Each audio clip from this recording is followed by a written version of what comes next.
कहानी अंधेरे का श्राप। गांव काला डेरा अपने रहस्यमय इतिहास के लिए मशहूर था।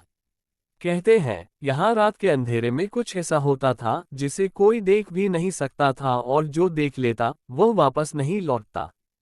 गांव के बुजुर्गों का मानना था कि यहाँ की हवाओं में एक श्राप बसा हुआ था जो हर कुछ सालों में अपने शिकार को ढूंढ लेता था। कहानी शुरू होती है सुधा से, जो अपने पिता पंडित रघुनाथ के साथ गांव के मंदिर में रहती थी।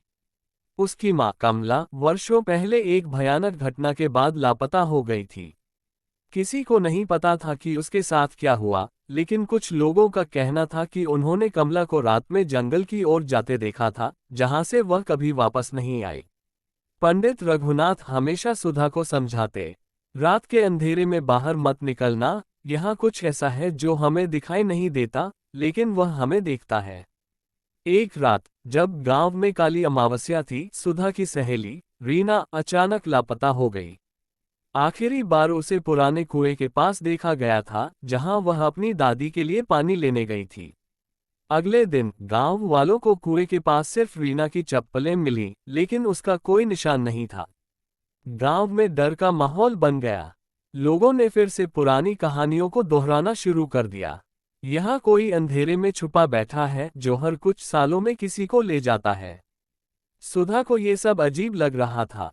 उसने ठान लिया कि वह अपनी सहेली रीना को ढूंढकर ही रहेगी। उस रात सुधा ने हिम्मत जुटाई और छुपकर कुएं के पास पहुंची। चारों तरफ सन्नाटा था, सिर्फ झींगुरों की आवाज सुनाई दे रही थी। अचानक उसे महसूस हुआ कि कोई उसे देख रहा है। एक ठंडी हवा का झोंका आया और उसके रोंगटे खड़े हो गए। फिर उसने कुछ ऐसा देखा जिसने उसके पैरों तले जमीन खिसका दी। कुएं की गहराई से एक चेहरा झांक रहा था।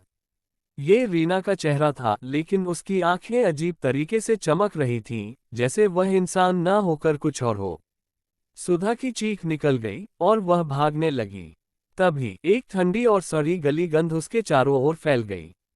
उसकी मां कमला उसके सामने खड़ी थी, लेकिन वह वैसी नहीं थी जैसी सुधा ने याद की थी। उसके शरीर पर जगह जगह गहरे जख्म थे और उसकी आंखें काली थीं। सुधा, मुझे बचाओ, कमला की फटी हुई आवाज गूंज उठी। सुधा को समझ नहीं आ रहा था कि यह सपना है या हकीकत। वह जैसे ही पीछे मुड़ी, उसे महसूस हुआ कि कोई उसे पकड़ रहा है। तभी गांव के कुछ लोग वहां पहुंचे। उनके हाथों में मशालें थीं। एक बुजुर्ग चिल्लाया, इसे खत्म करो, ये श्राप हमें बर्बाद कर देगा। बुजुर्गों ने मंत्र पढ़ने शुरू कर दिए। देखते ही देखते कमला की छाया धीरे धीरे धुंधली पड़ने लगी और एक भयानक चीख के साथ वह गायब हो गई। अगले दिन रीना कुएं के पास बेहोश मिली। उसे कुछ याद नहीं था। गांव वालों ने मान लिया कि अब श्राप खत्म हो चुका है, लेकिन सुधा जानती थी कि यह बस एक शुरुआत थी, क्योंकि जब वह मंदिर में आईने के सामने खड़ी हुई तो उसने अपनी आंखों में वही अजीब चमक देखी जो रीना की आंखों में थी।